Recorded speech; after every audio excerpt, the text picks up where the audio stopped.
Blob Escape is a 2D puzzle platformer where the player gets to be a goofy blob trying to escape a dangerous research facility.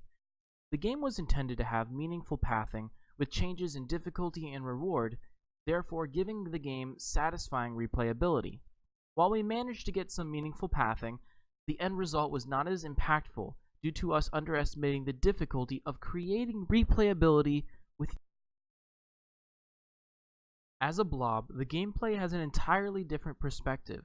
The player is able to access zones within a level that enemies can't, since they can ooze through pipes, grates, and vents.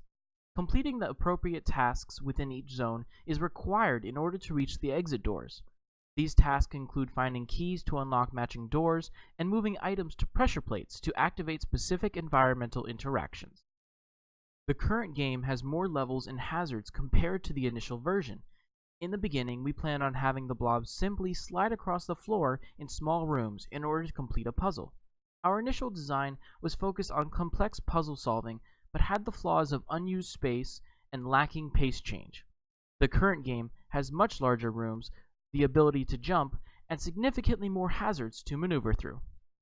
Similar to how our game became more challenging, working on our longest design project yet presented new issues as well. Most recently, we began working with an assigned artist, something we had never experienced as designers.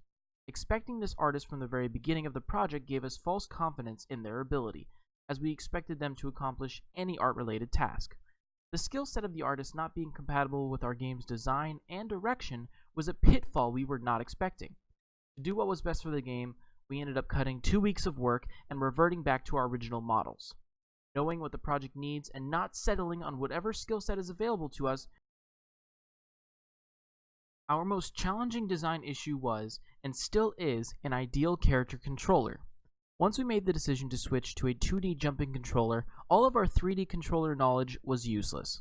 After trying out a few versions, we came across Unity's character controller. This version, which is the one in our game now, has a collision issue with edges that we don't love. Therefore, we continued doing extensive research, trials, and experiments with creating our own coded controller. Unfortunately, this task became too great of a time dump and had to be cut after a whole month went by with no progress. Lastly is our most challenging and memorable issue. Not too long after our first month as a team, we began to get annoyed with each other as we reached our limit of maintaining the pleasantries. With little restrictions put on the meetings, basic consideration for when others were talking was heavily abused.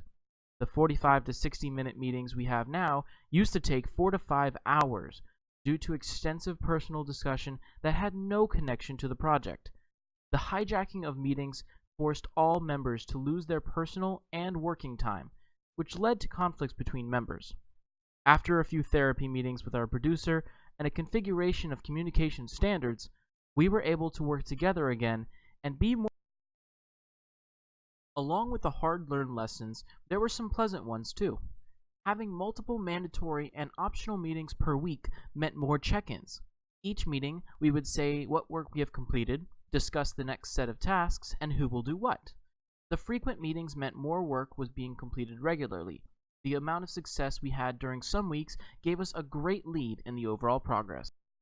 When we came across complex or extensive tasks, we decided to pair some of our members to work on them together, creating the dual work assignments. The overall result of this was incredible. Each member could have completed the task on their own with proper research, but as a pair working simultaneously, the solutions and shortcuts seemed to just flood in. Each member has their own unique skills and knowledge that usually filled in. This project forced all of us to face new challenges and learn our own strengths and weaknesses. We joke that each of us became a lead in some area of design, but it really is true. John developed a talent for asset obtaining and implication. Nathan, me, shined as a level designer. Leo was our lead coder, and Jess was our UI tech. It was a glorious and painful process that we gave our all to, and wouldn't trade this hard-earned experience for anything.